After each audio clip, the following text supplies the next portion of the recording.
Hi there, my name is Peter Vox and I'm the Director and Principal Teacher of Vox Singing Academy, established in 1993. If we could help you or someone that you know with their singing, we'd be absolutely honoured.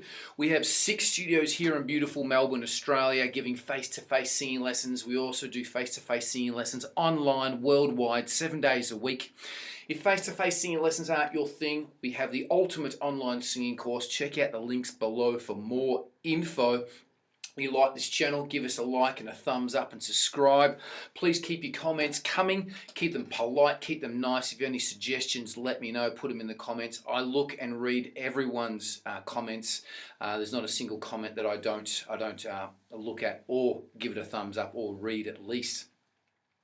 Okay, if you haven't seen episode 1, which was Sunday the 8th of August for the blind auditions, check that out because that's online there. This is episode 2, which was on Monday the 9th of August for the blind auditions. Again, the judges, Guy Sebastian, Rita Ora, Jessica Malboy and Keith Urban. Without any further ado, let's get stuck into episode 2 here. Again, this is not a react video, it's just my opinion. Quite a few people was suggesting in my react videos that I do an opinion of The Voice here in Australia. So that's what I'm doing. Gonna see how it goes, see how it flies, see what the reaction's like.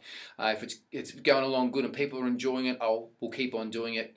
Anyway, without any further ado, let's get stuck into it. The first performer that performed so again, these might not be in the exact order they performed as well too, so there's a bit of a caveat. I might have even mixed up a couple of the days here, but this is basically what happened on the Monday in a basic order. Adrian Hood. Now, Adrian Hood sings 1+1 by Beyonce. Bush, he's got a great range. He's got a great, beautiful, soulful tone. You can see he's a seasoned muso. They were actually speaking. Guy Sebastian was speaking to him, and he had a major label record contract. And Guy Sebastian seemed to know him. Again, I forgot who he was with or what band he was with, or whether he was a solo artist. I think he was a solo artist. Great control in and out of falsetto, really nice. Seemed actually, seemed like a little bit probably restrained. I thought that being such a seasoned artist, he would have probably let it out a little bit more. He seemed like nearly a little bit nervous with maybe the lights and everything like that.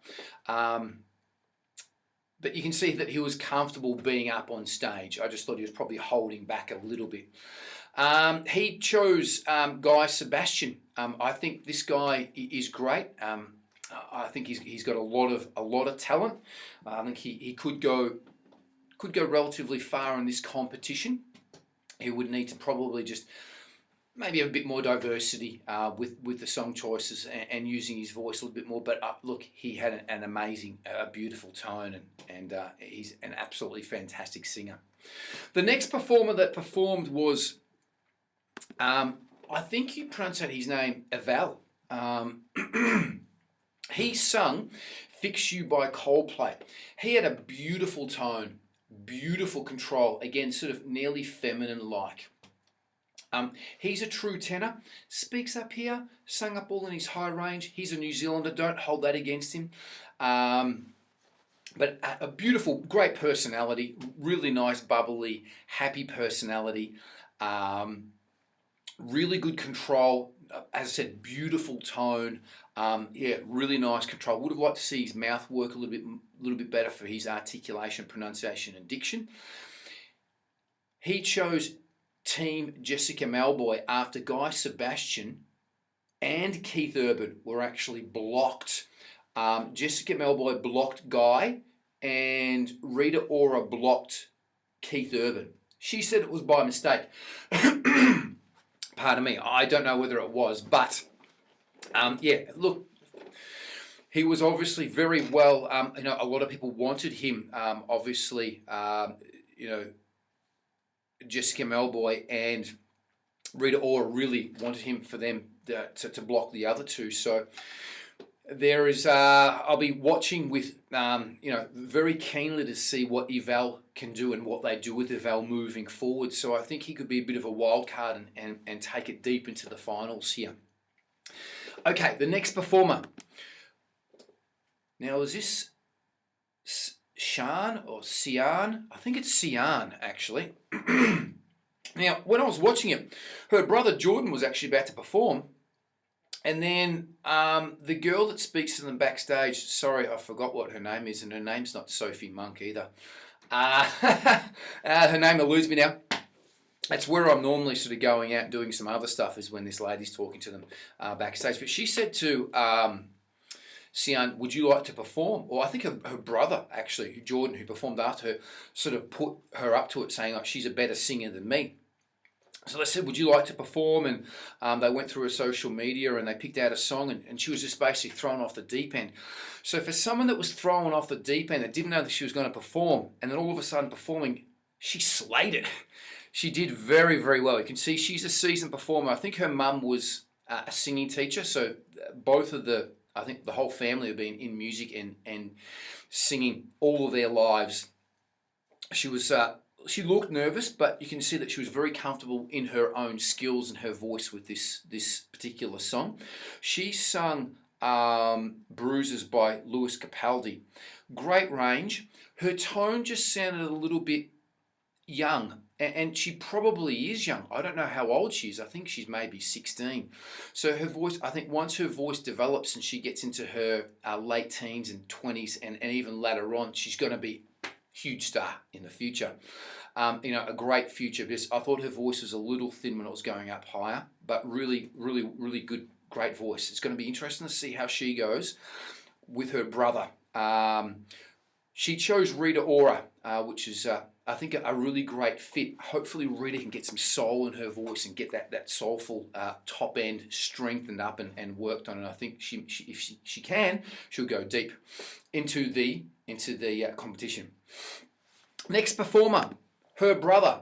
Her brother is Jordan Fuller. He sung Falling by Harry Styles. Beautiful, beautiful tone. Really nice tone. Great range, great control. Should go far. Again, looked a little bit awkward up on stage and possibly very nervous and a shy kid. If he's in the future, once his personality and his confidence grows as an artist and a person, I think this guy's going to have a big career in the future, possibly writing his own songs and being in his own band, even past, pardon me, The Voice. Chose Guy Sebastian. I was a little bit surprised. I thought maybe Keith Urban might have been a bit better suit, but obviously he chose Guy. Possibly wants to go down that same route where what Guy Sebastian has taken when he ventured from Australian Idol. Okay, next performer, Loz Benson. She sung That Don't Impress Me Much by Shania Twain. Played the drums whilst singing. I thought she had a good voice. She stayed in key. Didn't show much of a range. Just sort of sung the song standard all the way through.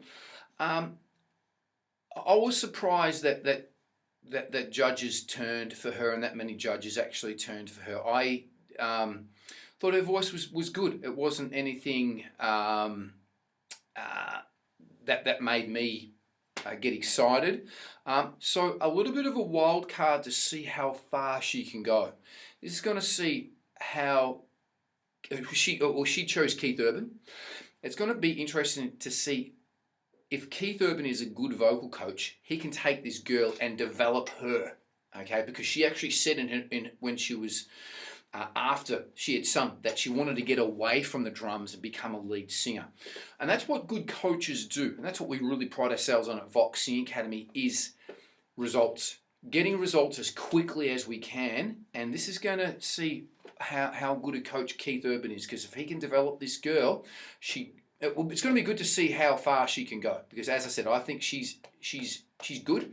And Keith Urban's going to need to bring out a lot more on her for her to go deeper in the competition. That's just my opinion there. Next performer.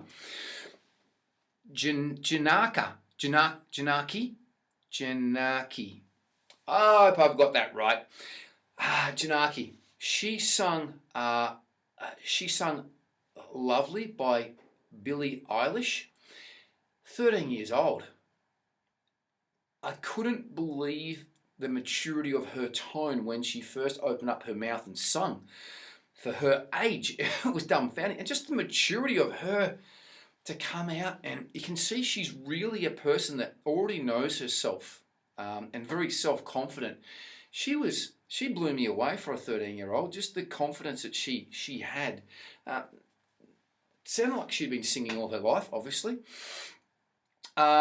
Great range, great tone, great control.